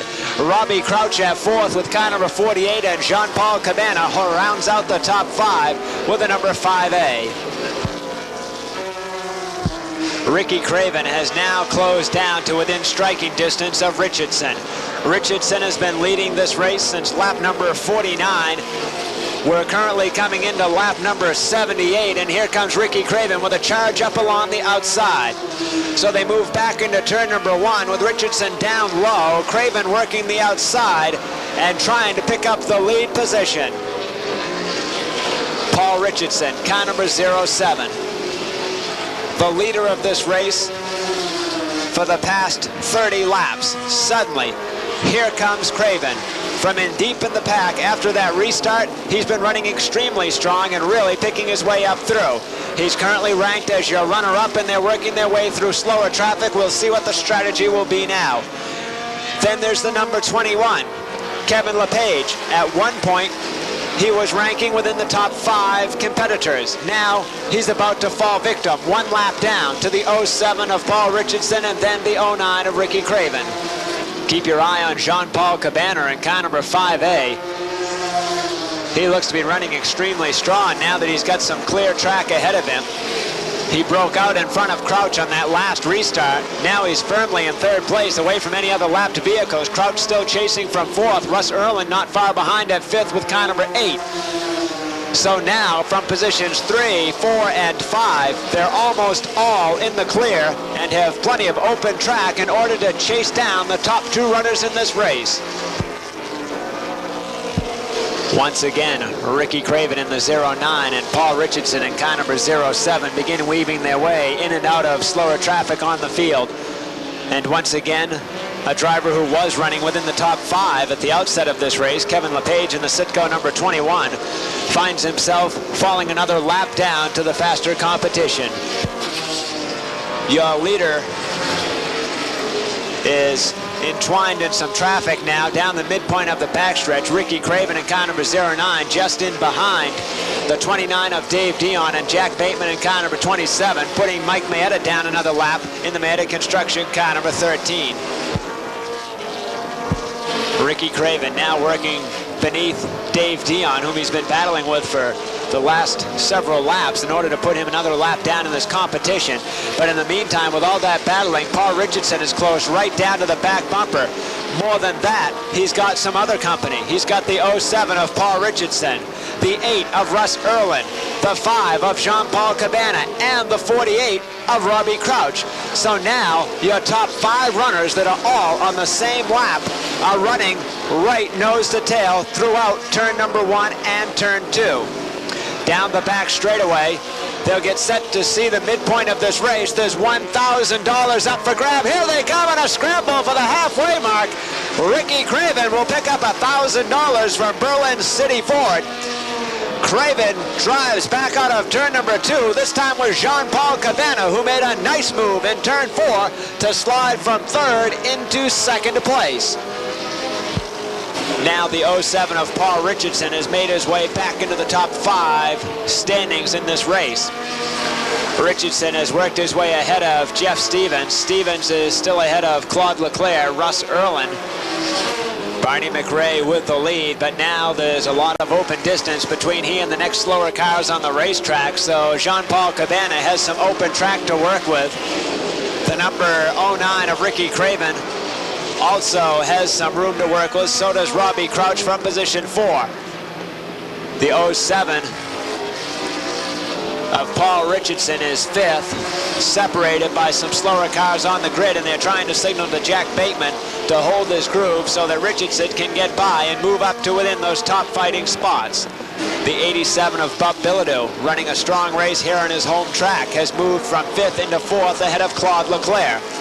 He's some distance in back. In fact, 4 cars separate he from the 07 of Paul Richardson, but he's making short order of them by racing along the outside of the track and picking them off one by one. Russ Erlin in car number 8, your lead vehicle. Craven right behind him, keeps nudging at the back bumper and ready to make the pass. Craven led this one through the halfway mark and picked up that $1,000 bonus from Berlin City Ford. Here he is now ready to regain the lead, and I don't think he's so much concerned with lap money. He just can taste this victory. Here comes Robbie Crouch, tucked in behind Erlin. They're coming up on slower traffic on the field. Jean-Paul Cabana, after leading this race for so long, is slowing down, and he falls down a lap to Russ Erlin, to Ricky Craven, Robbie Crouch, Bob Bilodeau, and now Bob Gahan. Erlin looking to get around Stevens. He gets him sideways along the backstretch, and Stevens spins down low. So Jeff Stevens goes into a spin on the backstretch, will try to put it back into gear as he has at this time, and falls to the very tail of the pack. Russ Erlin makes short order of him, still stays firmly in control of the lead, and gets rid of the slower car that was in front of him. The 48 of Robbie Crouch down beneath Ricky Craven now, and it's a three-way battle for this lead. Now Robbie Crouch trying to box Russ Erlin out on the outside of the racetrack. Erlin's outside. Here comes Crouch down low, dashing beneath Erlin, and picks up the lead on lap 279. Erlin is trapped out wide. Ricky Craven works beneath him. Bob Bilodeau tries it next for the 5-lap sprint to the finish. Crouch moves away. Craven with second place still in hand, works past Mike Mayetta. The number 87 of Bob Bilodeau is at third, the 77 of Gahan at fourth, and Claude Leclerc for fifth. 297 laps are complete. Crouch, then Craven, then the 87 of Bilodeau, then Gahan, then Leclerc, then Russ Erlin for the top 6, and 2 laps remain. Robbie Crouch looking for his first New England 300 win since 1985. A total of 5 New England 300 wins will be his if he can last this final 1/3 of a mile. He rushes back in through turn number 1.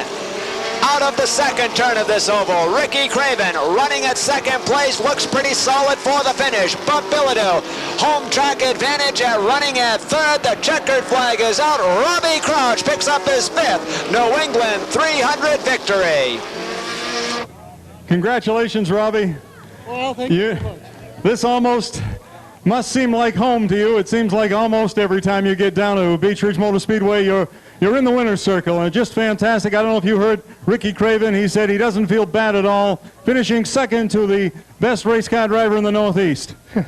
Well, I'm probably the luckiest, but what a terrific race. It was incredible, and we worked hard the whole race to try to straighten the car out. It wasn't handling just like I wanted it, but the last set of tires we finally put on would work great for about 5 or 6 laps. As it worked out, that was perfect for me, because while they were trying to get their tires back, Russ and Ricky, I was able to get under them, and then there was enough cautions to the end that they didn't go away. At one time, the car started to go away a little bit. We had a caution.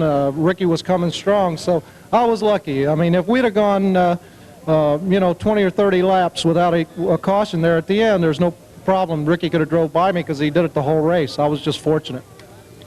Well, I know the folks that follow the tour and see you week in and week out know that there's a whole lot more than luck, Robbie, and just a fantastic job. You always put on a tremendous show when you come down here. The folks from Thompson Machine putting on the 300 this year, and certainly nice to win an inaugural year. And Scott Guimond. Congratulations.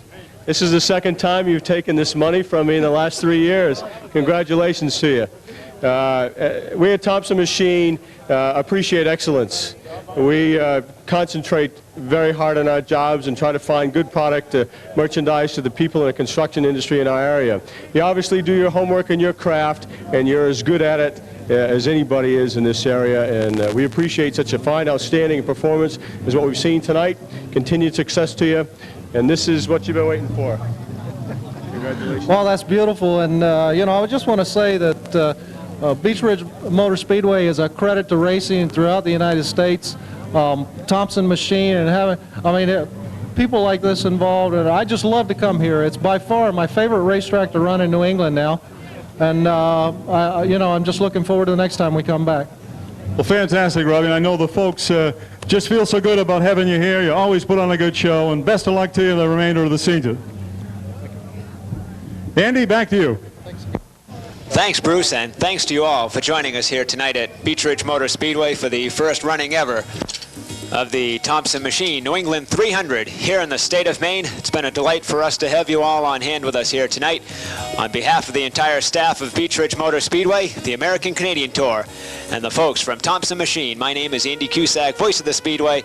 Enjoy the celebrations. Drive carefully on your way home. Good night.